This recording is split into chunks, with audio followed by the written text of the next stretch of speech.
Jacob, you dumbass, why are you shitting on a battle that you helped make? Because it sucks.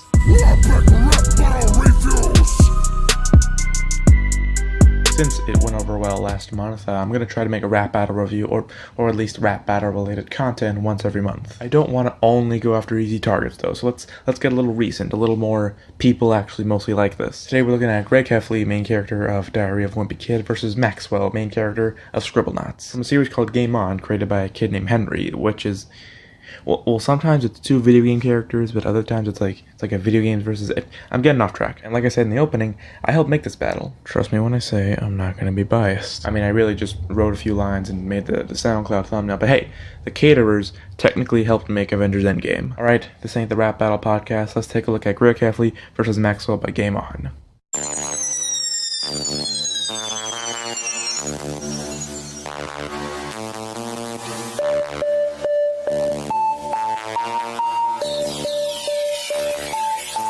I think if it said Diary of a and then the Game On logo popped up under it, it would have looked cooler, but that's besides the point. I have a couple things I'd like to mention. The beat's pretty unfitting. You know, it's like me trying to wear a size L shirt. I heard the one we were going to use. It was all jazzy and upbeat.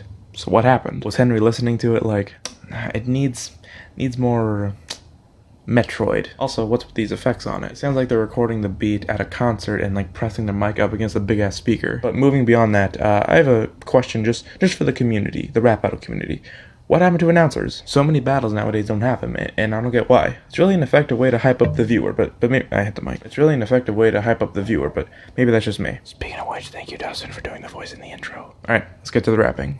Time to write in my diary with the prose of hurtful poetry. One of the first things Greg Heffley says in the entire series is, this is a journal, not a diary. So we fucked that up. We ruthless did this doodaloo with Billy Hatcher's hat. Wanna copy someone? You already did that with the bat. Scribblenauts didn't really copy anything from Batman, I don't think. I'm pretty sure they just used him to, push a couple units out of GameStop. I'd love to see this blockhead pull a joke out of his notebook. I wrote this one, and it's really only like 5th line material, if you know what I mean. Back to the top 10 big things. I'm a historio G. You mean like in literature? Cause let's think about it. George and Lenny, Guy Montag, Greg Heffley. It doesn't fit.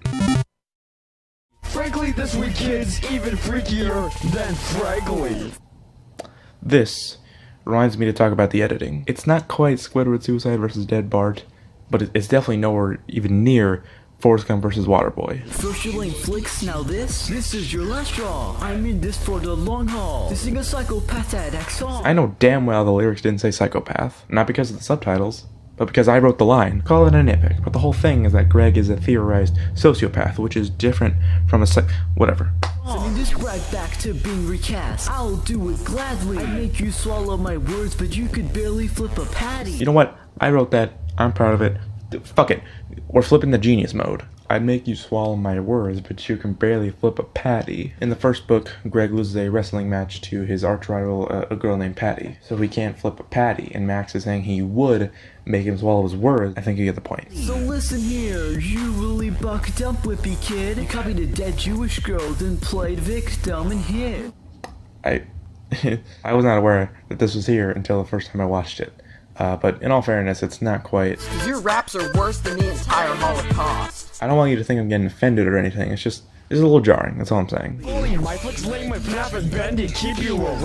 don't fully see how your movies and that correlate with each other, but my main question is that really what Scribblenauts is up to nowadays? Moving from that, let's talk about the rapping and impressions. I feel like Greg's flow's alright, but his voice is a little on the Roderick side, and his mic sounds like this one. But I think it's kind of the opposite case for Maxwell. The voice is okay, it probably could have been a little more energetic, but the flow in some parts, and in one line in particular, is whack, okay? You'll be forgotten like an inspiration, and that's just the ugly truth. Fair point. I don't know what the fuck inspired Scribblenauts. I'll be forgotten, nobody else reads your books or watches your movie. You're useless like a sidekick. Guess you're my new rally. I thought we were done with you. Also praise Big Nate, could you never be as big as you look? I'm an ass, so I'm gonna point out that Big Nate popped up too early, and also the fact that... Get the PNGs off the screen. And it seems you passed the cheese touch you all of your recent books. I'm taking full credit. I wrote that line. I think it's a pretty good finisher. I'll also take credit for not looking over these lyrics and trying to make them better. I feel like my main two gripes with them are a little bit of over name dropping and some pretty uncharacteristic lines. But I'm not going to point fingers. I can't speak for Henry, but I admittedly got a little lazy during the later part of the writing process. And for that, if you're watching, Henry, that's my bad. But I hope you guys enjoyed this video. Let me know what battle you would like to see me bitch about next. Drop a like, sub, and or comment if you feel like it. Thanks for watching, and if you don't mind, I'm gonna go find out why FNAF and Bendy are in Scribblenauts. So, I'll catch you later.